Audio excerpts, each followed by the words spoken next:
Վրաստան, Թուրքիա, Իրան, Ադրբեջան։ Ինչ են անում Հայաստանի հարևանները, ինչ է կատարվում այդ երկրներում։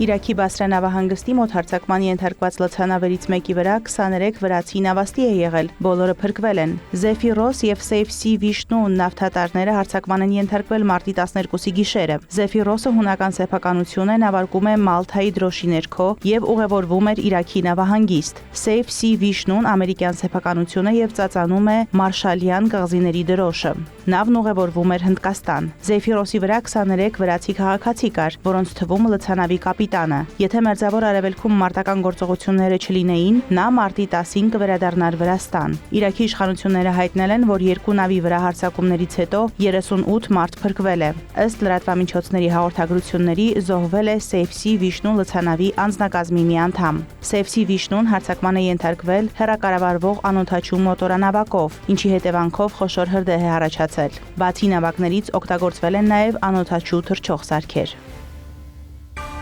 Վրաստանի իշխանությունները պարտավորվել են կանխել Ռուսաստանի հետ կապված լցանավերի մուտքն իրենց ծովային տերմինալներ, հայտարարել է Եվրոպական հանձնաժողովի խոսնակ Շիվոն Մակգարին։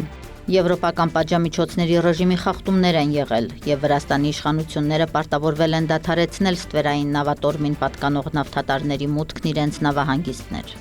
Եվրահանձնաժողովի խոսնակը հիշեցրել է, որ Ռուսաստանի դեմ Եվրամիության 20-րդ պատժամիջոցների փաթեթը պատրաստելիս նախապատրաստվում էր վրացական Կուլևի տերմինալը ներառել այն կազմակերպությունների ցանկում, որոնք Բրյուսելի կարծիքով նպաստում են Ռուսաստանի կողմից Եվրամիության սահմանափակող միջոցառումների շրջանցմանը։ Մենք չենք տատանվի վճռականորեն գործել ցանկացած կազմակերպության դեմ, որը կխաթարի մեր պատժամիջոցների ազդեցությունը։ Ավելի վաղ հաղորդվել էր, որ Եվրամիությունը Վրաստանի Կուլևի նավահանգստում գտնվող նավթային տերմինալը հանել է Ռուսաստանի դեմ պատրաստվող պատժամիջոցների 20-րդ փաթեթից։ Պատժամիջոցների հարցերով Եվրամիության բանագնաց Դեյվիդ Օսալիվանը պարզաբանել է, որ Ադրբեջանի պետական նավթային ընկերությունը Սոքարը, որը Կուլևի նավթային տերմինալի սեփականատերն է, պարտավորվել է խստորեն պահպանել Եվրամիության պատժամիջոցները, ինչն էլ հանգեցրել է Կուլևի նավահանգստի բացառմանը 20-րդ պատժամիջոցների փաթեթից։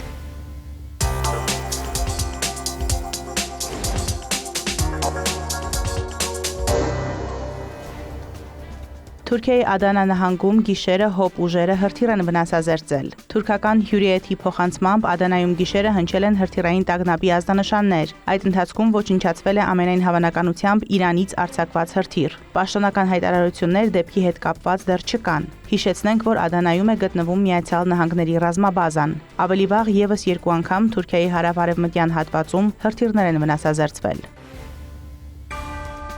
Հունաստանի գործողությունները, որոնք խախտում են Էգեյան ծովի կղզիների կարգավիճակը, ոչ միայն հակաիրավական իրավիճակ են ստեղծում, այլև խաթարում են բարիդրացիական եւ դաշնակցային հարաբերությունները, հայտարարել է Թուրքիայի պաշտպանության նախարարությունը։ Գերատեսչությունում նշել են, որ 1947 թվականի Փարիզի խաղաղության պայմանագրի համաձայն Էգեյան ծովի արևելյան մասում գտնվող կղզիները պետք է ունենան ապառազմականացված կարգավիճակ։ Թուրքիայում նշել են, որ Հունաստանը խախտել է այդ կարգավիճակը։ Թուրքիայի պաշտպանության նախարարությունն ընդգծել է տարածաշրջանում անվտանգության ընթացիկ ճգնաժամերի ֆոնին ՆԱՏՕ-ի դաշնակիցների միջև նման իրավիճակների առաջացման անընդունելիությունը։ Թուրքիայի արտգործնախարար Հական Ֆիդանը հայտարարել է, որ Անկարան որևէ մեկին թույլ չի տա Իրանում քաղաքացիական պատերազմ հրահրել։ Մենք տեսնում ենք, որ Իրանի համար անջատողական սցենարներ են մշակվում։ Մենք լիովին դեմ ենք Իրանում քաղաքացիական պատերազմ հրահրելուն ուղղված որևէ ծրագրի։ Մենք թույլ չենք տա, որ նման սխալ քայլ կատարվի։ Նա նաև հայտնել է պատերազմի անհապաղ դադարեցման անհրաժեշտության մասին, ընդգծելով դրա ազդեցությունն ինչպես միջազգային շուկաների, այնպես էլ տարածաշրջանի վրա։ Տարածման վտանգը դեռևս շարունակվում է։ Այս պատերազմը պետք է հնարավորինս շուտ ավարտվի։ Որևէ հարց չպետք է առաջանա Իրանի տարածքային ամբողջականության հետ կապված։ Չպետք է հետապնդվեն ռեժիմի փոփոխության նպատակներ։ Տարածաշրջանը պետք է հնարավորինս շուտ վերադառնա բնականոն հուն։ Թուրքիայի արտգործնախարար Հական Ֆիդանը Իսրայելին կոչ է արել դադարեցնել հարևան Լիբանանի ռմբակոծությունը, քանի դեռ այն չի փլուզվել։ Նեթանյահուի կառավարությունը տարածաշրջանի բոլոր ճգնաժամերի կենտրոնում է։ Զավթողական քաղաքականություն վարող Իսրայելն օգտագործում է պատերազմը ռազմական գործողությունները Լիբանան տեղափոխելու համար։ Իսրայելական հարձակումները պետք է դադարեցվեն, քանի դեռ Լիբանանի պետությունը չի փլուզվել։ Եթե դա տեղի ունենա, խոր ազդեցություն կունենա ամբողջ տարածաշրջանի, հատկապես հարևան երկրների վրա։ Ֆիդանի խոսքով Լիբանանում մարդկանց զանգվածային տեղահանությունը բացարձակապես անընդունելի է։ Լիբանանն անցած շաբաթ ներքաշվել էր Մերձավոր Արևելքի պատերազմի մեջ, երբ Հեզբոլլահը հարձակվել էր Իսրայելի վրա, ի պատասխան Միացյալ Նահանգների եւ Իսրայելի ավիահարվածների ժամանակ Իրանի գերագույն առաջնորդ Ալի Խամենեիի սպանության։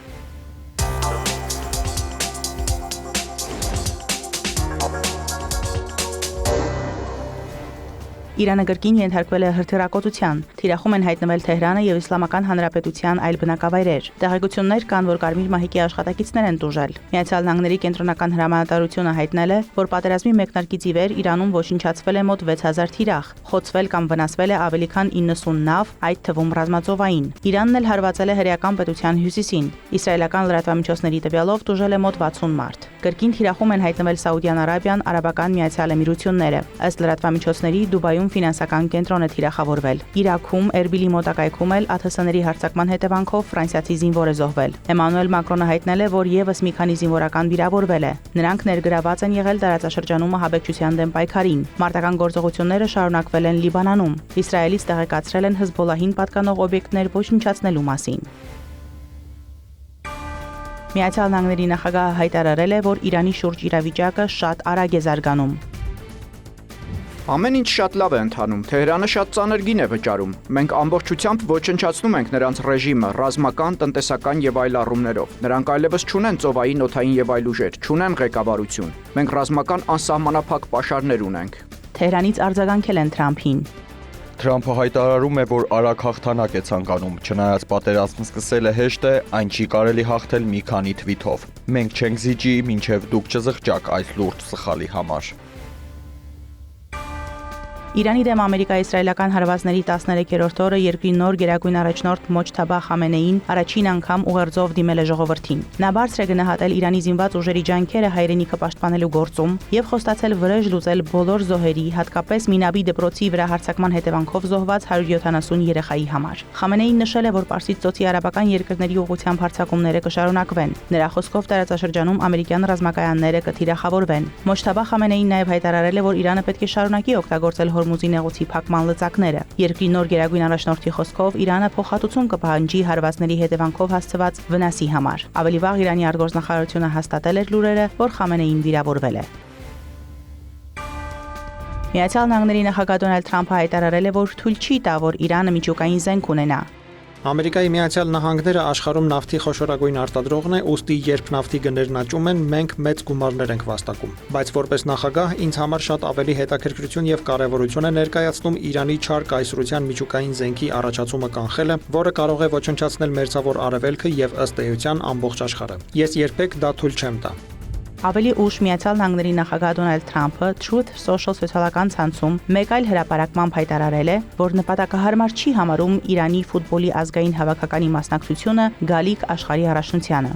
Իրանի ֆուտբոլի ազգային հավաքականը կարող է մասնակցել աշխարհի առաջնությանը, բայց ես իսկապես չեմ կարծում, որ նրանց համար նպատակահարմար է այնտեղ լինելը իրենց սեփական անվտանգության եւ պաշտպանվածության համար։ Հիշեցնենք, որ 2026 թվականի աշխարհի առաջնությունը կանցկացվի հունիսին եւ հուլիսին Միացյալ Նահանգների, Մեքսիկայի եւ Կանադայի 16 քաղաքում։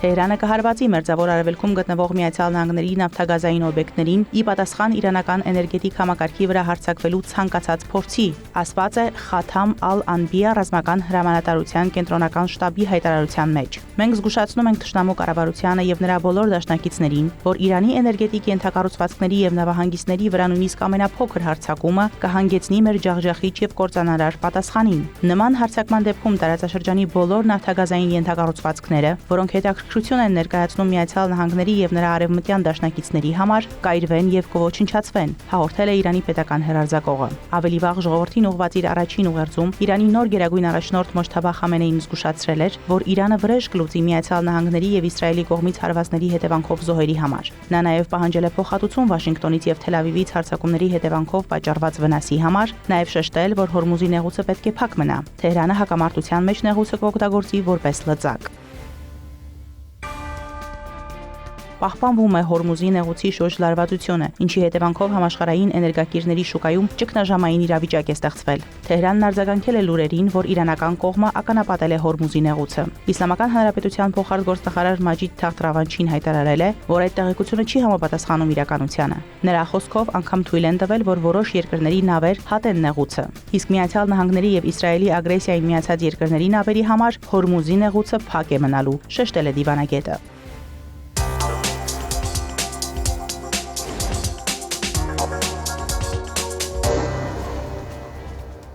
Ադրբեջանական նավթամթերքի արտահանումը Հայաստան բացառապես առևտրային է։ Սա արտացոլված է Ադրբեջանի Հանրապետության նախարարների կաբինետի 2025 թվականի գործունեության մասին զեկույցում, որը ներկայացվել է Միլի Մեջլիսի նիստում քննարկման։ Զեկույցում ընդգծվում է, որ ադրբեջանական նավթամթերքի արտահանումը Հայաստան արտացոլում է խաղաղության գործընթացում տնտեսական դիվիդենդների հայեցակարգը։ Ադրբեջանական նավթամթերքի արտահանումը Հայաստան բացառապես առևտրային բնույթ ունի եւ կարող է դիտվել որպես երկու երկրների միջև տնտեսական եւ առևտրային կապերի հաստատման կարևոր քայլ, նշված է զեկույցում։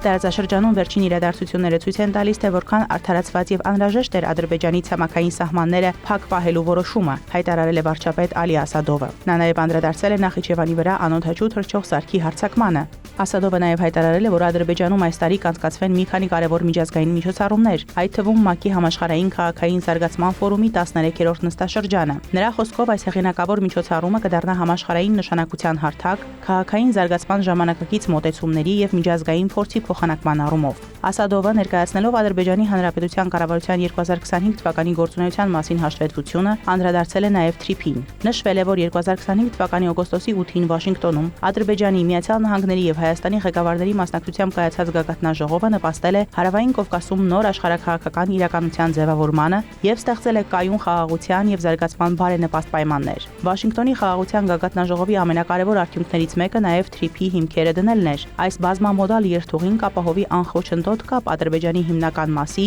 եւ Նախիջևանի ինքնավար հանրապետության միջև, նաեւ կնպաստի մեր երկրով անցնող միջազգային տրանսպորտային եւ տարանցիկ երթուղիների դիվերսիֆիկացմանը, նշել է Ասադովը։ Մարոթ Հարվերդյան, Հարևաններ։